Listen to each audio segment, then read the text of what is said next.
नमस्कार, आप देख रहे हैं अपना यूट्यूब चैनल दी आर डी एक्सप्रेस। इस वीडियो में हम लोग रेलवे ग्रुप डी एग्ज़ाम 2025 की तैयारी के लिए साइंस के प्रीवियस ईयर के महत्वपूर्ण प्रश्नों को देखने वाले हैं। साइंस के लिए यह पहला वीडियो होने वाला है जिसमें हम लोग महत्वपूर्ण प्रीवियस ईयर के प्रश्नों को देखेंगे। आप इस वीडियो में आखिर तक बने रहिए और इसी पैटर्न के प्रश्न आपके एग्जाम में बिल्कुल देखने को मिलेंगे। तो आप इस वीडियो में आखिर तक बने रहिए और चलिए शुरुआत करते हैं आज के अपने साइंस के प्रश्नों को देखना। तो आइए शुरुआत करते हैं रेलवे ग्रुप डी के प्रीवियस ईयर के प्रश्नों को करना। देखिए, मैं आपको एक रिक्वेस्ट करता हूं वीडियो शुरू करने से पहले कि अगर आप चैनल पर पहली बार विजिट कर रहे हैं तो ऐसे ही प्रश्नों को करने के लिए आप चैनल को जरूर सब्सक्राइब कर लीजिए ताकि ऐसा कोई भी क्लास आपसे मिस ना हो और आपकी तैयारी बेहतर हो सके। आपकी तैयारी में हम कदम कदम आपके साथ हैं। पहला प्रश्न आपके सामने है, ध्वनि का प्रतिध्वनि उत्पन्न करने के लिए न्यूनतम दूरी कितनी होनी चाहिए? ऑप्शंस हैं 10 मीटर, 17 मीटर, 22 मीटर या 30 मीटर। तो इस प्रश्न का सही उत्तर ऑप्शन बी हो जाएगा 17 मीटर। ठीक है, 17 मीटर न्यूनतम दूरी होगी तभी किसी ध्वनि का जो इको है, प्रतिध्वनि है, वो उत्पन्न हो सकता है। प्रश्न संख्या 2 आपके सामने है, कह रहा है कि वोल्ट मीटर का उपयोग किसे मापने के लिए किया जाता है? ऑप्शंस आपके सामने हैं। एक नंबर है ए नंबर धारा, बी है वोल्टेज, सी है प्रतिरोध या डी है शक्ति। तो देखिए, वोल्ट मीटर के नाम से स्पष्ट है इसमें वोल्ट आ रहा है ना, इसीलिए इसका उपयोग हम लोग वोल्टेज मापने के लिए करते हैं। वहीं एक और उपकरण है ए मीटर, और ए मीटर का उपयोग हम लोग धारा मापने के लिए करते हैं। इस बात को आप ख्याल रखिएगा। ठीक है, आगे बढ़ते हैं, प्रश्न संख्या 3 की तरफ चलते हैं हम लोग।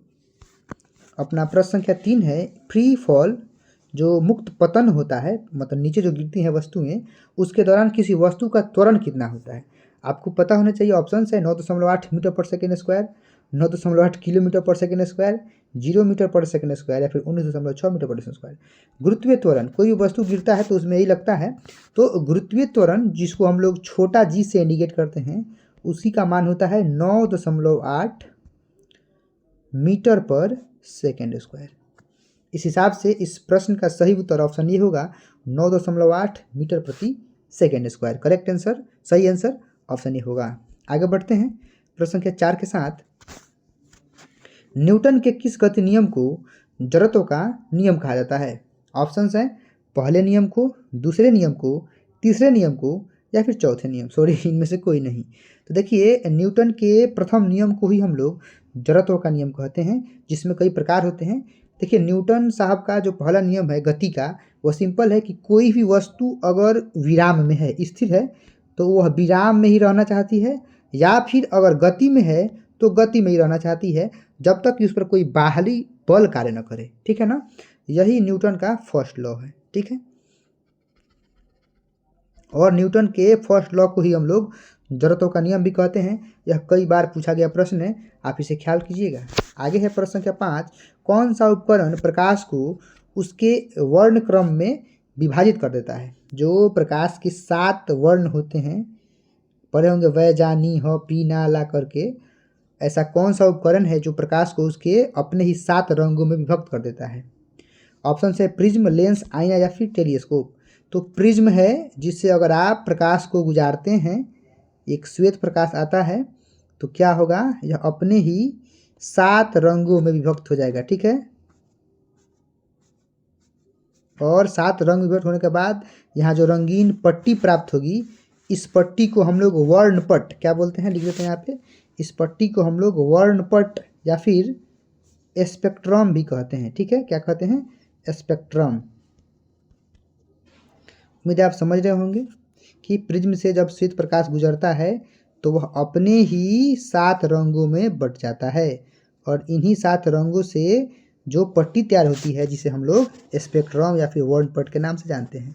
तो 2-3 प्रश्न यहाँ से क्लियर हो गए कि मतलब किसी प्रकाश को उसके वर्ण क्रम में विभाजित करने के लिए जो उपकरण है वह प्रिज्म है। ठीक है, उम्मीद है आप समझ रहे होंगे। अब हम लोग आगे बढ़ेंगे अपने प्रश्न को लेकर, प्रश्न संख्या 6 के साथ चलेंगे। सॉरी, थोड़ा मेंटेन कीजिएगा। प्रश्न संख्या 6 है, भौतिक और रासायनिक परिवर्तन में अंतर का उदाहरण कौन सा है? बड़ा सिंपल है। एक तरफ भौतिक परिवर्तन को रखेंगे और दूसरी तरफ रासायनिक परिवर्तन को, तो जिसमें वस्तु अपने पूर्व अवस्था में पुनः लौट जाए, अगर पूर्व अवस्था प्राप्त कर ले तो वह होता है भौतिक परिवर्तन। जैसे बर्फ है और जल बन गया, जल बर्फ बन गया, दोनों को रिकवर किया जा सकता है। रासायनिक परिवर्तन है, जैसे दूध से दही बन गया, लेकिन आप दही से दूध नहीं बना सकते हैं। तो जिसमें पूर्व अवस्था प्राप्त करना मुश्किल हो, नहीं हो सकता है, उसे रासायनिक परिवर्तन कहते हैं। तो आप देख लीजिए यहाँ पर कि दोनों में अंतर का उदाहरण हमें खोजना है। प्रश्न संख्या 6 है, कागज का जलना, पानी का बर्फ बनना, चीनी का घुलना, रेत का जमना। अब बताइए, सिंपल सी बात है कि नीचे के तीनों न एक ही लेवल के हैं, भौतिक परिवर्तन है। अब इस प्रश्न के ऑप्शन के अनुसार तो यही न करना होगा हम लोग को जी। पानी का बर्फ बनना बिल्कुल यह रिकवर हो सकता है, मतलब बर्फ से पानी बन सकता है, इसीलिए यह भौतिक हो गया। चीनी घुलता है तो उसको पुनः लाया जा सकता है, और रेत जमता है तो पुनः उसे वापस ला सकता है, लेकिन कागज जल जाएगा तो वापस नहीं ला सकता है। इसीलिए इस प्रश्न के अनुसार सही आंसर ऑप्शन ए होना चाहिए, करेक्ट आंसर ऑप्शन ए होगा। बाकी आप इसके प्रकरण को समझ जाना चाहिए आपको। आगे प्रश्न है कि हाइड्रोजन पेरोक्साइड, जिसको H2O2 कहा जाता है, उसका उपयोग हम लोग कहाँ करते हैं? कीटाणुनाशक के रूप में करते हैं, ईंधन के रूप में करते हैं, उर्वरक के रूप में करते हैं, या फिर पानी को शुद्ध करने के लिए करते हैं? तो देखिए, जो H2O2 होता है उसका उपयोग हम लोग किसके रूप में करते हैं? कीटाणुनाशक के रूप में करते हैं। करेक्ट आंसर ऑप्शन हो जाएगा हाइड्रोजन पेरोक्साइड। आगे बढ़ते हैं प्रश्न के 8 के साथ। कह रहा है कि सोडियम का रासायनिक सूत्र क्या होता है? तत्वों के रासायनिक जो चिन्ह है वो आप तैयार कर लीजिएगा। बाकी सोडियम का रासायनिक सूत्र क्या होता है? Na होता है, जिसका परमाणु क्रमांक 11 होता है। ठीक है, ऑप्शन बी करेक्ट होगा। आगे बढ़ते हैं, प्रश्न संख्या 9 है, परमाणु बम का मुख्य सिद्धांत क्या है? नाभिकीय संलयन, नाभिकीय विखंडन, ऑक्सीकरण या रेडॉक्स अभिक्रिया?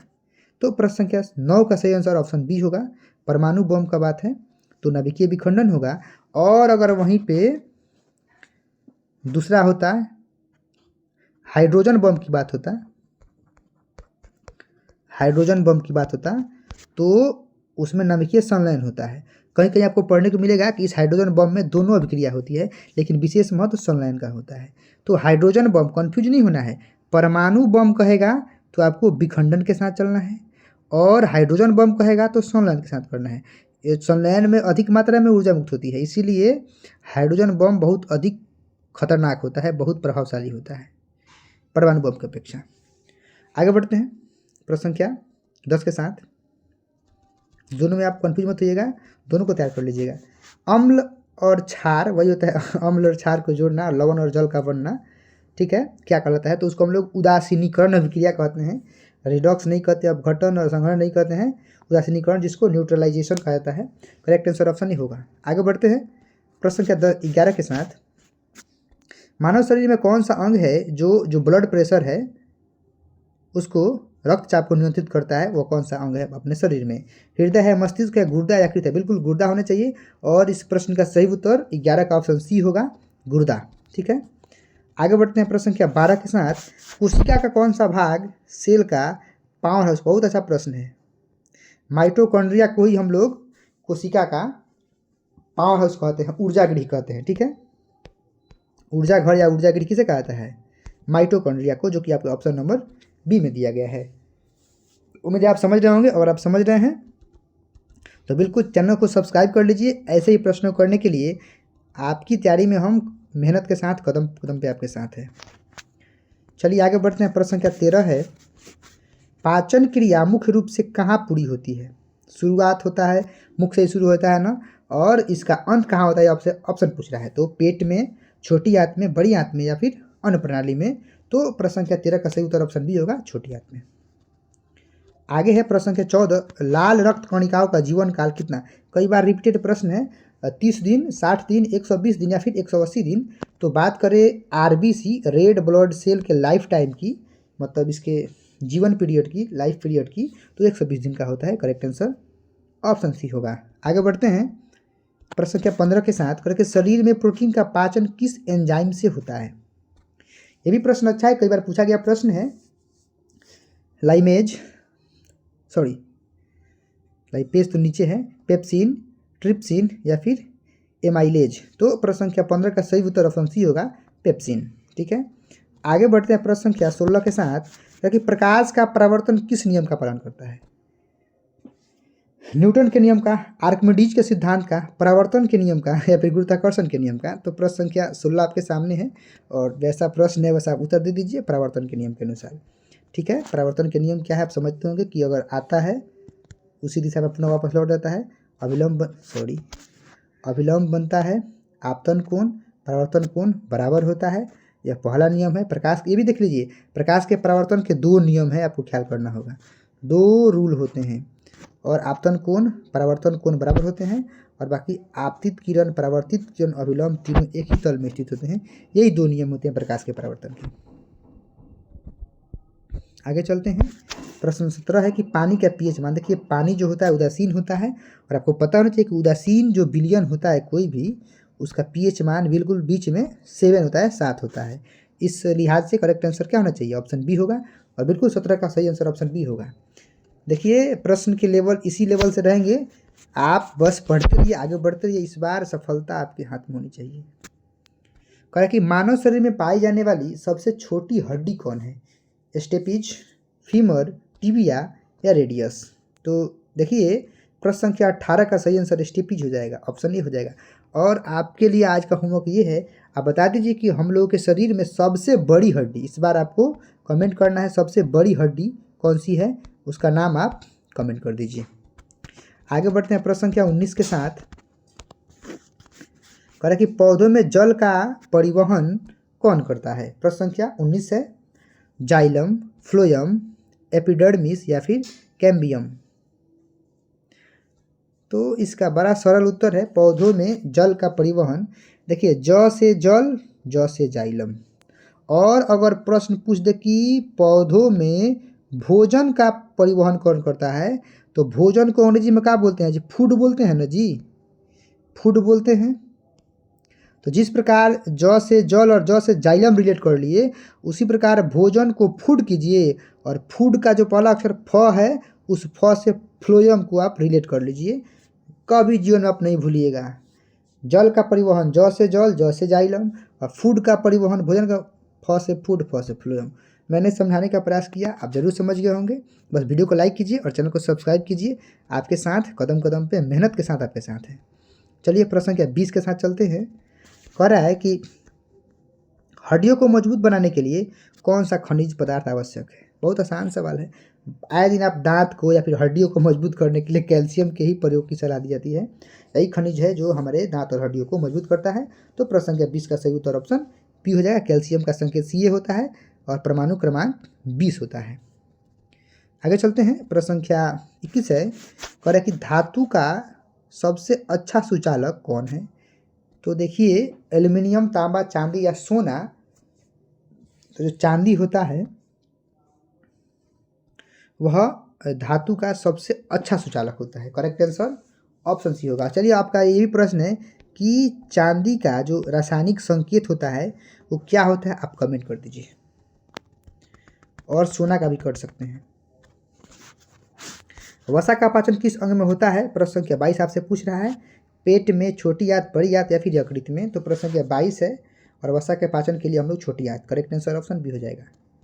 23 नंबर प्रश्न है कि रेडियोधर्मिता की खोज किसने की थी? मैडम क्यूरी, रदरफोर्ड, बेकेरेल या Watson? Options A B C D आपके सामने हैं और बात है रेडियोधर्मिता के खोज की, तो बेकेरेल को जाएगा करेक्ट आंसर। रेडियम की खोज के लिए आप इधर जा सकते हैं, लेकिन रेडियोधर्मिता के लिए आपको बेकेरेल का बेकेरेल के साथ चलना होगा। 24 नंबर है। सूर्य के प्रकाश में कौन सा विटामिन पाया जाता है?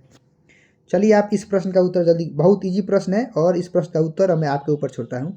आप कमेंट कर दीजिए कि सूर्य के प्रकाश से कौन सा विटामिन आपको और हमको मिलता है।